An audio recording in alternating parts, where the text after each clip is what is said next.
Ssentebe w'olukiiko oluteesiteesi olw'okulamaga okw'omwaka guno, Catherine Mavenjina, yeebazizza Pulezidenti Museveni olw'obuvujjirizi obw'akawumbi akalamba n'ekitundu okutegeka ebikujuko by'omwaka guno. The President gave for us 1.5 billion Uganda shillings.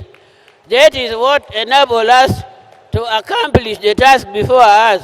Your Excellency, we are very, very grateful indeed. Not only that, the President has promised to give us 570 million to reconstruct this altar completely. Ssaabakristu w'eggwanga Javesi Ndya nabo ayogedde ku ebyo bye batuuseeko okuva omwaka oguwedde okutuusa olwaleero. Mu bubaka bwe ng'ajuliza ebbaluwa ya Papa Francis asabye abantu aba buli kika okubeera abeetoowaze n'okukulembeza obutuukirivu. Are you in a position of authority? Be holy by working for the common good and renouncing personal gain. Ssaabasumba w'essaza erya Kampala, Paul Ssemwogerere, asoose kwebaza Ssaabasumba w'Okorach n'essaza lya Nebbi olw'okukulemberamu ebikujuko.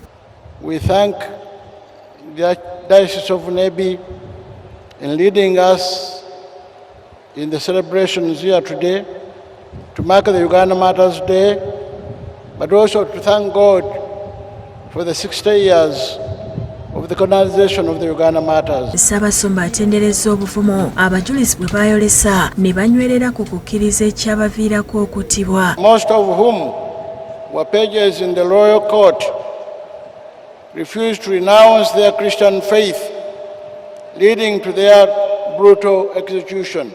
Their martyrdom is a testament to their unwavering faith and courage. Yeebazizza Pulezidenti Museveni olw'obuyambi bw'azzaawo Eklezia naddala okukulaakulanya Namugongo omulina okuzimba ennyumba z'abannaddiini ezinaatera okugwa. Your contribution towards today's celebrations and the construction of the presbytery here at Namugongo is well received. Asabye Pulezidenti obutakoowa era nti bajja kugendanga gy'ali okubasuula omukono. We still have a long way to go to complete the presbytery.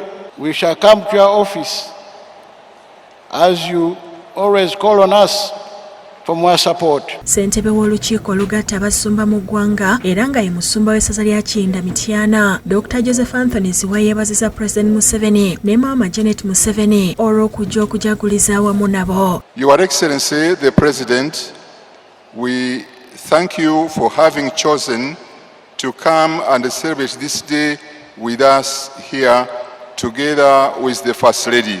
Thank you for coming.